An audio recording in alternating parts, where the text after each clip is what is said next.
Among the Sega Genesis homebrew community, Streets of Rage 2 is a common thread for many projects. I have played countless hacks that have added content to it, often turning it into a very different feeling experience. Sometimes there are some misses, but for the most part, pretty much everything is at least playable thanks to the core game being so well made to begin with. The problem has become, there are so many of these now I just can't keep up. Every time I'm at romhacking.net, I see something new using Streets of Rage 2, and I admittedly don't chase it down like I used to. When Teenage Mutant Ninja Turtles Shredder's Re-Revenge was released in late December, I passed it up without a second thought. I had already played a fun Teenage Mutant Ninja Turtles hack for Streets of Rage 2 and figured it was something similar. Well, it's not, and this has quite a bit more polish and has a load of material created just for this release. It's rare that I focus an entire episode on a hack, but after a few days with this, I had to give it its due. In this episode, we are going to go over some of the features of Teenage Mutant Ninja Turtles, Shredder's Re-Revenge, and see if it's something you should be playing.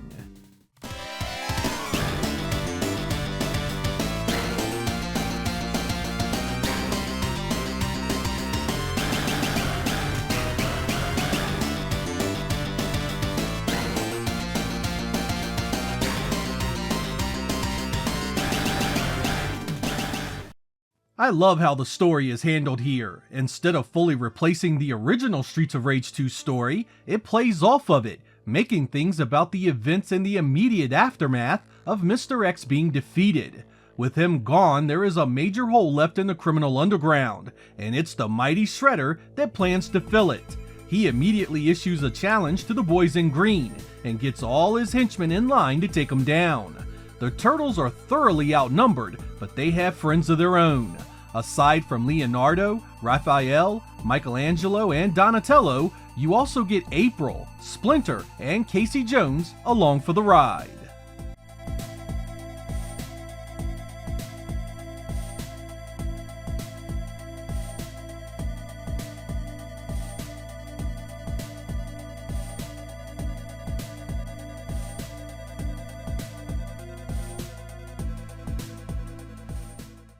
The gameplay here is something else and a big part of this package's appeal. Instead of just shoehorning sprites and animation from old games, this goes the extra mile and makes every character, every enemy, and every boss look fantastic by including sprites that look just like their 2022 release, Shredder's Revenge. Even being new, these sprites look like they legitimately belong in the surrounding graphics, and the animation gives each sprite a unique personality all its own. That goes for the fighting moves as well. Each of your potential combat avatars plays completely different from one another. From their basic attacks to their specials, each one has their strengths and weaknesses. Some turtles are fast but weak, while others are much stronger but may not have the range to control multiple enemies. Some have vicious combo and throw possibilities, while others are more simplistic in their approach. Each hero has an uppercut style attack to immediately get an enemy or group off of you, and you can run, with many of your moves accessible while dashing.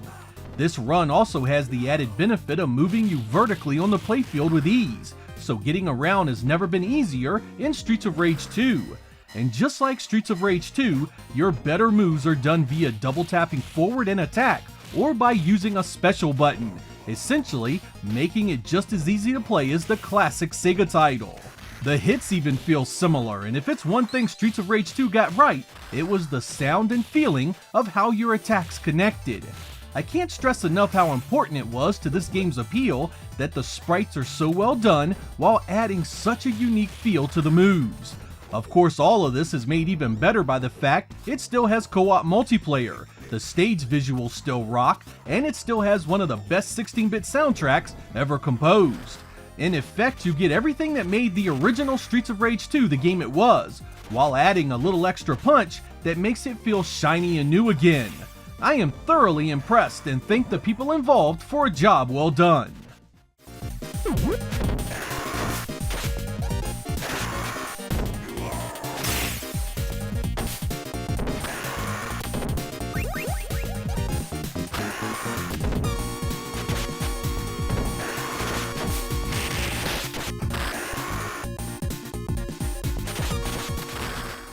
Teenage Mutant Ninja Turtles Shredder's Re-Revenge is a grade A hack that really adds a nice touch to an already stellar title.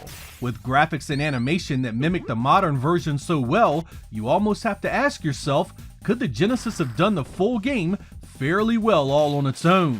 I admire the work done to get this hack up and running at this level of quality, and I highly recommend you check it out. I'll put a link in the description to the ROM hacking website so you can give it a go and see what all the fuss is about. Be sure to use the proper ROM in the notes, and remember, the online patcher works like a charm. I'm Sega X. Thank you guys for watching, and I will catch you next time.